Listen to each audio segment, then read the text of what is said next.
Right, welcome to the Community Shall Be Restored. I'm your host, Prophet Cedric Banks, along with Prophetess Donetta Banks. We have a tremendous show for you today. We got right to my left, we got a outstanding, great community leader who's doing some great things, and who's coming here today in front of a live TV audience and a television audience that's reaching about 8 million people out there in the community, where he's getting ready to bring a lot of clarity to, because a lot of people are on edge and frustrated and got a lot of problems and issues about the water. But we have a guy here today that's getting ready to bring you some clarity and understanding about the water department and everything. Hester Wheeler. Yes, sir. Welcome from the Detroit Thank you, Water Dr. Board. Banks. Thank you, Reverend Doctor. Thank you, sir. And I know Prophetess, pleasure. we know you personally. Is always a blessing to see you. You zealous, you tenacious, and we know you're always looking to have your hand in something positive and put your hand to the plow and move forward. Outstanding speaker. We just happy to have you here today on the show. You know, we've had a lot of folks on the show, but we haven't had you yet, and we're just so happy to have you here. Well, I am happy to be here. Thank you, Reverend Dr. Banks. Let me say a couple of things. I am deeply appreciative that you would invite me to be a part of a very, very important conversation. I have to say that I've seen you in action. I've seen your show. You probably had everybody in the city on the show already, so I'm mad that it took you so long to get to me. But it is important that we tell our own story, right. And I think you do a very, very good job. I was particularly pleased to see your previous guest. I've watched Andre Walk in particular. I've watched. There's no greater thrill than to watch the next generation of leadership and to watch people grow and develop and take their rightful place at the front of positive experiences. And this brother is so dynamic, but you can feel his passion. So I am encouraged that the 9th Precinct is in good hands. And then I looked at that all-star lineup. I see business leaders and I see business people and I see community leaders. You guys will win, but you don't. The one way you win is you have to fight. You don't win if you don't fight, and it is absolutely worth it. I'm a lifelong resident of the city of Detroit, and let me just tell you a three things. I'm an independent contractor now. I've done a variety of things, and if I tell you everything, I'm going to sound like a brother who couldn't keep a job. But the reality is, I've been blessed beyond measure to do a variety of things. I started off 30 plus years or so ago. I was a firefighter with the city of Detroit, and I had the opportunity to run for president of Detroit's Black Firefighters. I went to work in Lansing for a couple of years on political staff. I got hired as a lobbyist for the phone company for several years. I worked for the Speaker of the House as Deputy Director of House Democratic Communications. I got hired again for Detroit Public Schools as a lobbyist. But on my way to Lansing, I saw a position with the Detroit NAACP open up for executive director. And I said, wow, that's gotta be a dream job. My parents were from Mississippi. We grew up living civil rights and social justice, but I had been a firefighter for over 12 years and I didn't have all the knowledge, skills, and experience that I thought I would need to be successful as an executive director. But after 8 years in Lansing, a variety of jobs, in 1998, the position executive director for NAACP opened up again. Now I've got a ton of experience. Plus, I've been involved. I've been engaged at the community level for a lot of years. I made application for executive director of the NAACP, and I got the job. And from 1999 to 2011, I proudly served as executive director with NAACP. That's where I met Brother Andre Walk. I took after 12 years with the NAACP, I took a position as assistant county executive for Wayne County. I went to Black Family Development for 1 year as chief innovation officer. And about a year or so ago, I started my own job, my own business. It's entitled Hester Wheeler Speaks. I literally get paid to talk. I've actually put my voice on commercials. You've heard my voice in this city on different commercials, and you will hear it again. It's called voice over acting. But in addition to voice over acting and public speaking, I have a couple of community engagement contracts. One of them is with Detroit Water, and that's why I'm here. I called Gary Brown, the director of Detroit Water, about a year or so ago, and I was really kind of screaming at Gary. I said, Gary Brown, why are we treating poor people so poorly? I said, that's not acceptable. We've got the best water in the country, but the worst customer service relationship. So I've been a part of a whole bunch of initiatives. I'm committed to fixing issues. I don't care what it is. We can solve problems. 9th Precinct, if you listen to this neighborhood coalition, they're solving problems. I don't care what the issue is. So here are a couple, three things I really want to say about water. And then there are no sacred subjects. If you've got a question or if you're having an experience about water, I am here until we answer every question. So a couple things you need to know that is nobody should get shut off, ever. Nobody should get shut off ever in the city of Detroit. But you want to ask a question? Can I ask you a question? I can ask you a question. Yeah. Now, I remember once upon a time, you could pay the water bill every 3 months. Yes. Why you only pay once a month now? Yeah, I don't know all of the reasons. It's easier for people to, one of the things I've heard consistently in the 12 months or so that I've worked with Detroit Water is that it's easier for people to budget on a monthly basis. And so most people pay their bills on a monthly basis. And so I think maybe in the last 20 years or so ago, we switched over from that 3-month situation to monthly. I think that was really designed to make the budget management experience of the average household in the city of Detroit more manageable. Now, Go ahead, jump in.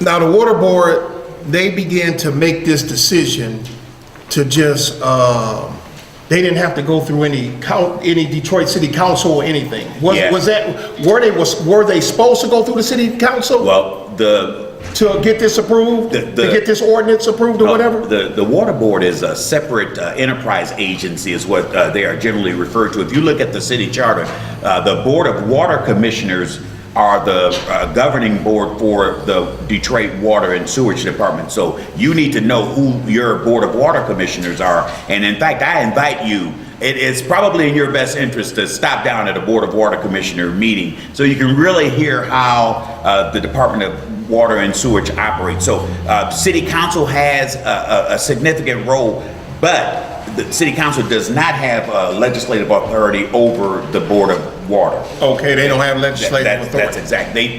So here's what happens. So there are several programs that the residents of our city really need to know about and absolutely should take advantage of. There's one program called 103050. Right. If you are being threatened with shut off, you have to say something. Right. You cannot ignore that. You cannot wait until somebody comes to your house and turns that valve off, because now you are in a much more difficult situation. And then there's not only do you have to come down and get into a payment plan agreement, then there's a reconnection fee. We have one program in particular, it's called 103050. Are you familiar with that one at all? Yes, I'm familiar with that. And I really want the residents of the city. We had Mayor Duggan on the show and he was talking about that 1030. You really, and so what it says is that if you're in shutoffs, if you're being threatened with shutoff, you go put 10% down, and then all of your arrearages are spread out over the course of the next 12 months, and just pay your bill on time and pay toward that arrearages. If you get shut off a second time, or if you fail to pay, then the second time you have to come and put 30% down, and you get back on a repayment plan. The third time it's 50%. Now, if you fail to keep that agreement, then you have to pay the entire balance before you can get into a payment plan again. So that's 10, 30, 50. Take advantage of that program. If you're threatened, here's a bigger challenge too, though, Dr. Banks. We really need jobs and opportunities in this city. Amen. We need jobs and opportunities in this city. That's why I'm particularly pleased to see entrepreneurs and business leaders. Most of the folk who own businesses in the city, they're the ones who hire our young people. We need jobs, opportunities. We need business development and business expansion.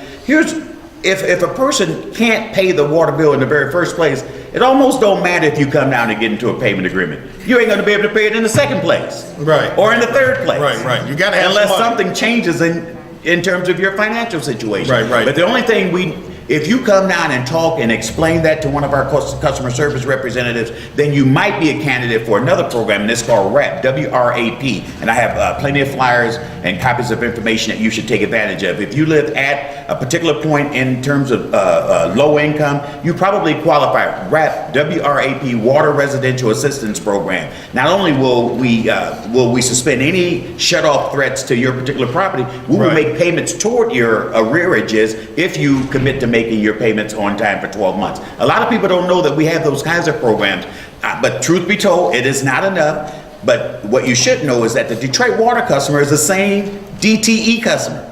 They're the same Wayne County property tax customer.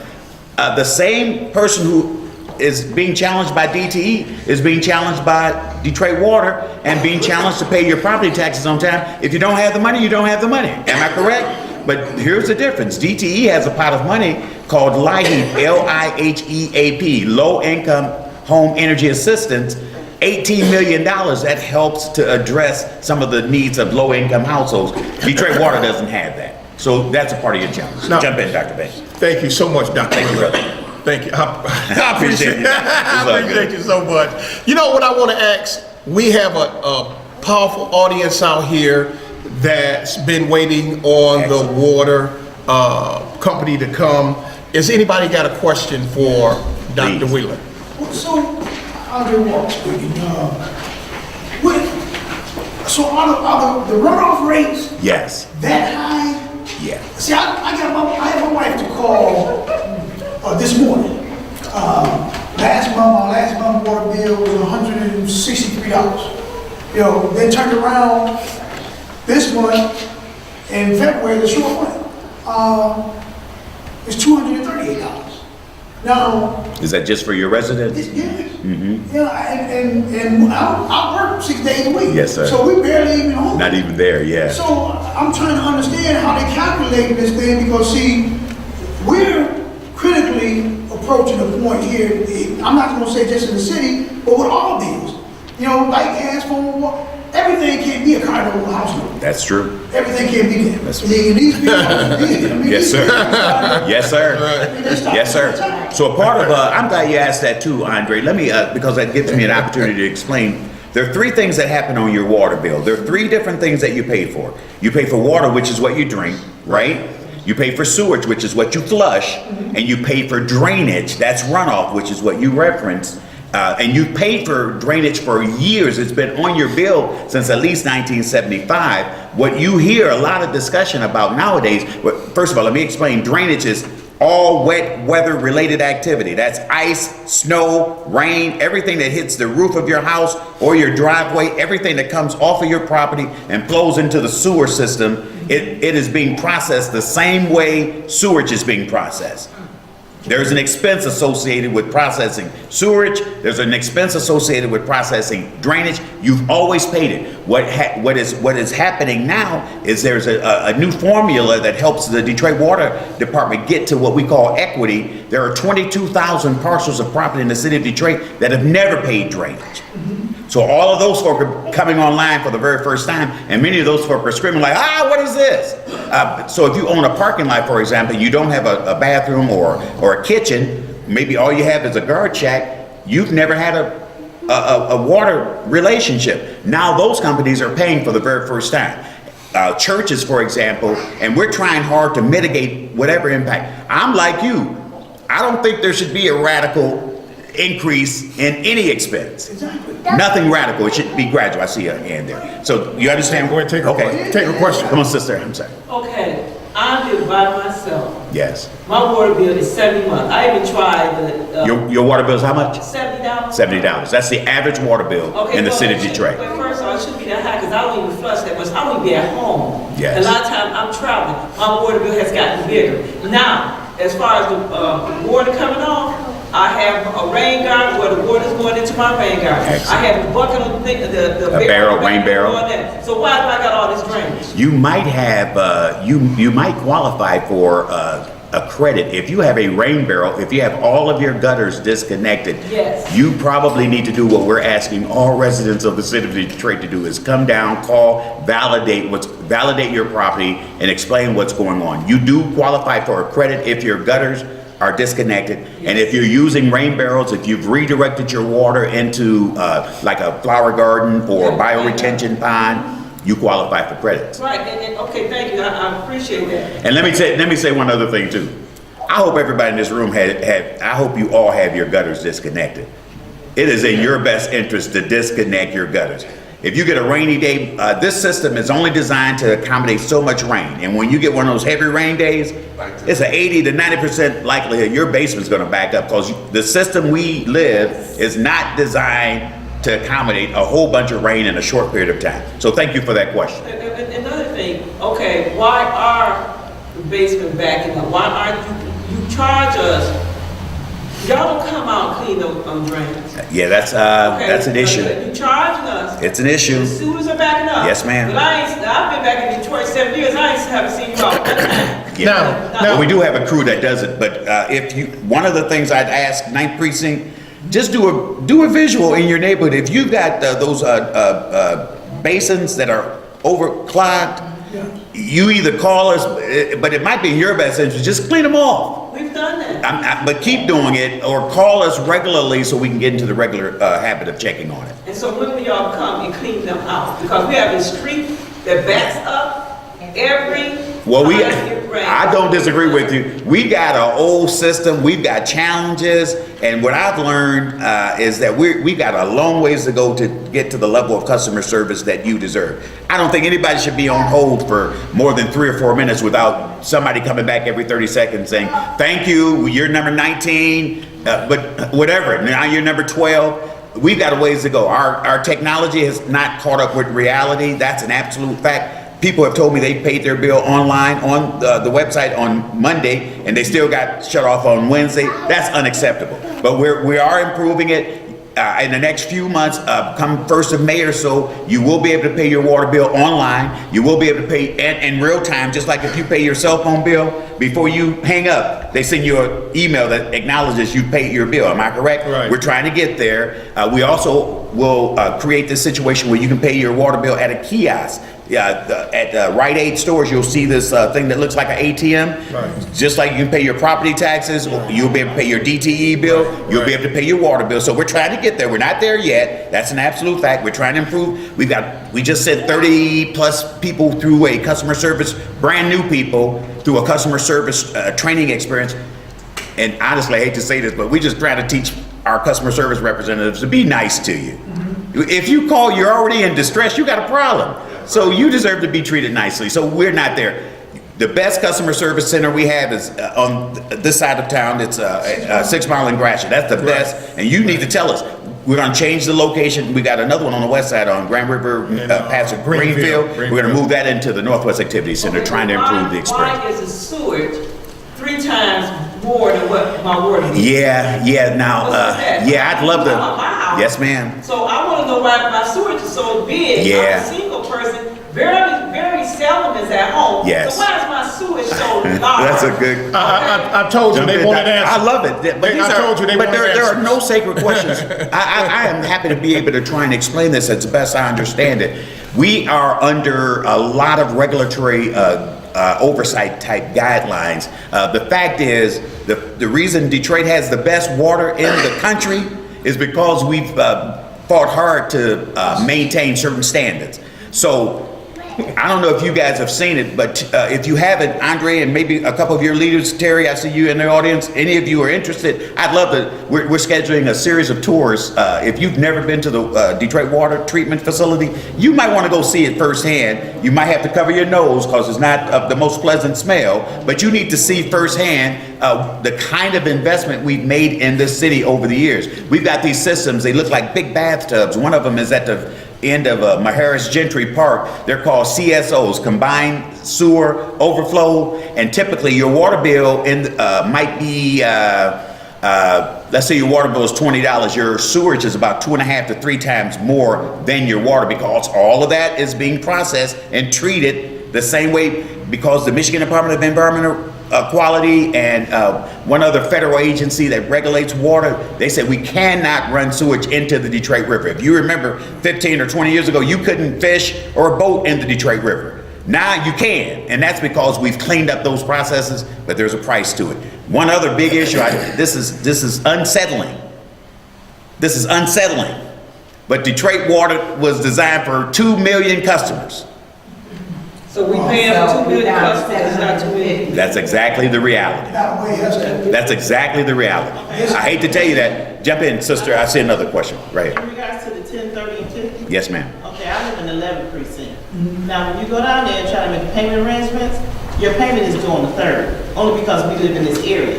Everybody doesn't get paid on the 3rd. We have people in this community that do work. I get paid every 2 weeks. I appreciate don't get paid on the 3rd. So they won't adjust? No, they will not. No, You they sure will about not. that? Yeah, that's unacceptable though. But then I'm gonna give you my card. I want you to send me that exact complaint in an email because I want to send it to Gary Brown and a few others. We've got to work with people where they are. And the That's other customer thing, service. When you all started this new system, Yes. they sent me 2 water bills. And my second water bill, they sent me a letter, and I have it, Yes. saying that it was their error and that they were going to clear that out. But they made a mistake and stopped charging me for drainage since October, November, December, January, February. And they're going to put that on my bill. It's not my error, it's their error. They need to eat that cost. I hear Because you. I pay my bill every month. I hear you. And why would you That's charge? a fair argument, but your drainage is probably $20.36. Is that? $20.36 that I need to keep. No, I appreciate it, but I'm just trying to say to you that the average household in the city of Detroit, particularly the typical size, the bigger houses will have a bigger. Yeah, if you typical houses, most properties in the city of Detroit is 0.02 acres or maybe up to 0.04 acres. I'm on that 3 average. acres. You're on. Go ahead, sister. What? You're on 3 acres of property. Yes. So Is there a lot of now concrete and they're gonna driveway? charge me Because the water board system. But make that argument though. Make that I made that argument. argument, and they sent me this letter. So we can So charge. now who do I make the argument to? Because when you go down there to the representatives, they can't do anything. Well, I'm happy to be here. Gary Brown gonna be here so we can talk Well, to him. I am happy to be here. I'd love to serve as a conduit. That's a first step. If you send me that exact complaint in an email, so now we've got a paper trail, I'll try and get some better answers for you. Yeah, because we shouldn't be getting charged. I don't understand how we're getting charged for act of God.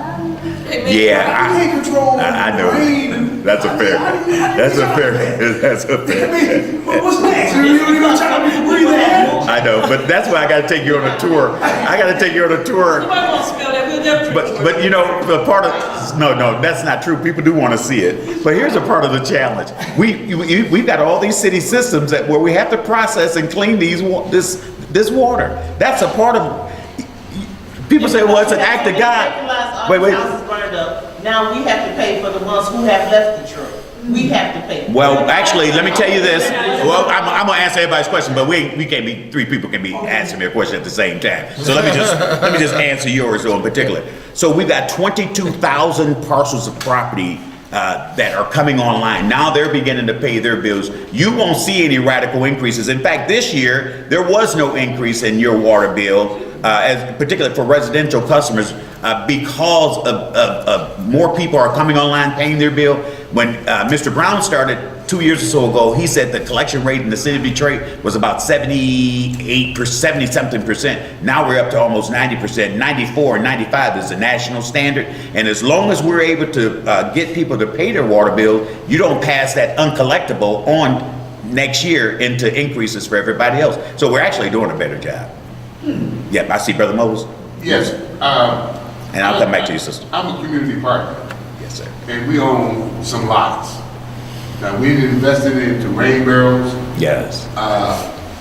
before we took over, nothing. Nothing. I'm concerned about that, because, I don't wanna get stuck with a water bill. You know? Wait, add a little more color to, expand on what you're saying. No, Or tell me what your question is too. The rain-offs. Yes. And all of that, Should be exempt. yeah, it should be exempt, I think, You purchased some additional property in the community. in the community, We yeah. partnered with the Detroit Land Bank, Aha. and we purchased 6 lots right And- there together. And your neighborhood association owns these properties? Correct. Yeah, you probably are eligible for all kinds of consideration. Have you experienced a new bill? No. And this is just open, this is grass and, or is it parking lot? No, it's a garden. Oh, It's a Yeah, garden, and we still developing them. yeah. If it's We have put up rain barrels. If it's a garden, the water is going into your soil. It's watering your flowers. Right. It is not rolling off of your property into Detroit sewers. Okay. Am I correct? Right. You don't I pay mean, for that. You don't pay for that. Okay. You don't pay for that. That's called pervious. 501(c)(3) they get a percentage. Yeah, if you had a drainage expense for properties like that, it would be related to driveways and asphalt and rooftops and things like that. And then you would be eligible for credits against that additional fee. And those credits, you can you can easily get to about a 50% discount by doing a few things, such as flower gardens and redirecting rain barrels, they make, you really kind of need something a little larger than rain barrels. A typical rain barrel might be 55 gallons. We have 7. You have 7 rain barrels? Yes. That's a good thing. And then you reuse the water as needed? Yes. That's awesome, Doc. And that's what I like about neighborhood organizations. Really, some people can look at vacant property as vacant property. Other people see it as open space, and you can be creative. You can turn what some people view as abandoned property into something very beautiful. And it sounds like you're doing that, sir. All right. Yes, ma'am. Why is suburban's water bill smaller than our water bill? And why do we have the highest water bill in the nation? I know everybody else put it into, so what? Yeah. Why are we paying for their Yeah, water that's bill? a great, What's going on here? I know that's a good question. A lot of, you have every reason to be suspicious, because I came from the NAACP. And racism and bigotry and discrimination is just as prevalent today as it has always been. And though I've never left the city, and I ain't leaving. I don't care. I'm fighting to be a part of the solution. So, but my point to you is, you can't trust that there's fairness, because they came to take control of the water 40 plus years ago. I know you're not old enough, Andre, but one or two of you are. You remember Coleman Young was our mayor? Oh, yeah. And he said, don't let them take Belle Isle, don't let them take the water. Well, under the emergency manager and all the foolishness we've dealt with under they got it. But the fact is, suburban rates are ridiculously high. They are ridiculously high, and let me tell you why they're high. Though they're high for a different reason, because a lot cities like Warren and even Garden City and Allen Park, they put all kinds of additional fees on their citizens' water bills to pay for their parks and to pay for their community centers, and they used to blame it on Detroit. But one thing you asked that is especially important: a lot of suburban communities built up their water systems in ways different than the city. So I told you we have a combined sewer overflow. A lot of newer suburban communities, their sewerage is separated from their water lines. They don't all come through the same system. So if you notice in some communities, between the sidewalk and the street, there's a little dip. That's enough for their drainage to go into a separate drain than the traditional water line. So there is a separation. A lot of newer communities, they've separated their runoff from their regular water and sewer. So they do have a different way of developing their bills. And some of them might pay less for water and sewage, but they pay more because those suburban communities put all kind of fees on the water bill. Yes, ma'am, and then we'll come up here. Don't you think that the drainage and the water bill is deterring someone from wanting to buy the vacant lot next door to Yeah, them? well, Develop them? yes, ma'am. It's a huge issue. It's a huge issue. We've got to make allowances for our reality. And what that means is, if you've got high numbers of seniors, and you've got high numbers of people on fixed incomes, and you've got high numbers of people who are in a low income situation, we've got to make allowances for that. So that's what we're fighting for. We're trying to find additional resources so people are not overly burdened with some new expense associated with that water, but that same burden passes on to a prospective purchaser of some land. Well, if you just want to buy the lot and put a garage and a driveway on it, that's kind of deterring. Yeah, you have to think about it. You have to think about, but if you put a new garage in a driveway, you got to make sure that the water is redirected into that lawn versus out into our sewers. But let me say this, now, this is a big political year. This is the right time to ask the right question.